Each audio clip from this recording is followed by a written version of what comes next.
A group of historians are making their way along the Battleford Trail, and our Southwest TV News crew caught up with them along their journey.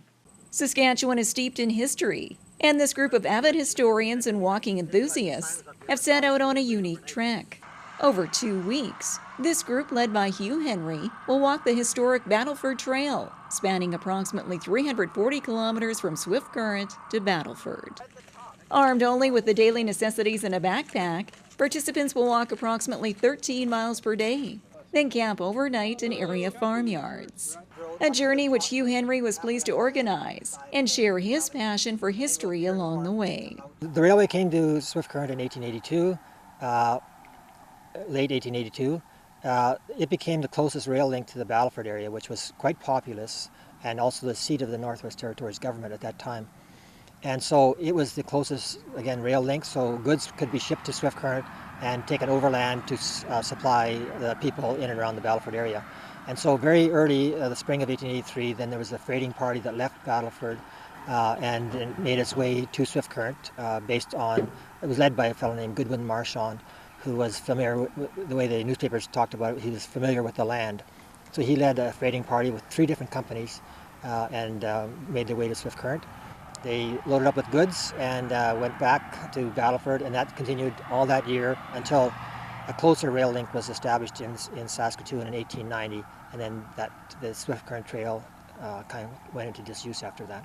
And for the participants of the Battleford Trail trek, the excursion can bring on various feelings, ranging from a historical aspect to physical exhaustion and a spiritual sense of being one with nature.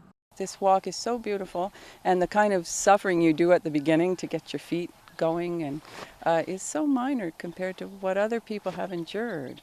You know, you think of the First Nations people who were here and the path we're walking and the torture and the starvation that they were put under. They were walking without food. They were starving. So that's part of the spirituality then of this walk, is to feel what, in ways, your ancestors, what their attitudes were, and how, of course, with the Truth and Reconciliation, how we can start stopping those attitudes. While for others, like Richard Kotowich, who's also walked on other treks with Hugh Henry, including the Northwest Mounted Police Trail, these excursions can give you time and quietness to understand your own life while developing new friendships. What do we have in common? What do we share, you know?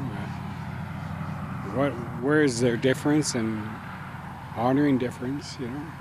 It's an opportunity for that, and walk with people and learn of their personality or their stories. And just like coming down the valley and marking certain geographic features and thinking, oh, I have to remember that, or isn't that pretty?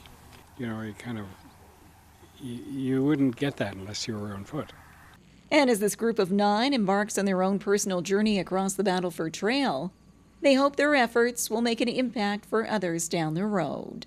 This is maybe another little historic component that we don't think of as history now, but it's kind of history in the making, and some time down the road, maybe people will look back on that and say, yeah, that was worth something, and good for them. You can stay up to date on the group's trek across the historic Battleford Trail on the Saskatchewan History and Folklore Society's Facebook page.